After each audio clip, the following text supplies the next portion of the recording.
পীরগাছায় ইটভাটার ধোঁয়া ও বিষাক্ত গ্যাসে ৬০ থেকে ৭০ বিঘা জমির ফসল নষ্ট। কৃষকদের মাঝে চরম উত্তেজনা বিরাজ করছে। রংপুর থেকে জাহিদ হোসেনের পাঠানো তথ্য ভিডিওচিত্রে থাকছে বিস্তারিত। অভিযান নিউজ টিভির সাথে আছি আমি তৌফিক হাসান। রংপুরের পীরগাছা উপজেলায় এমএসবি ইটভাটা থেকে নির্গত বিষাক্ত গ্যাসে প্রায় ৬০ থেকে ৭০ বিঘা জমির ধান ক্ষেতের ফসল নষ্ট হয়ে যাচ্ছে।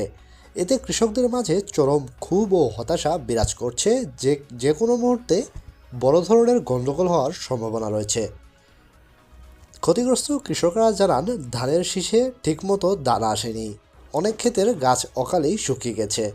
পীরগাছা উপজেলা কৃষি কর্মকর্তার সাথে কথা বললে উনি জানান, আমি অভিযোগ পেয়েছি, অভিযোগের তদন্ত করে দ্রুত ব্যবস্থা নেওয়া হবে।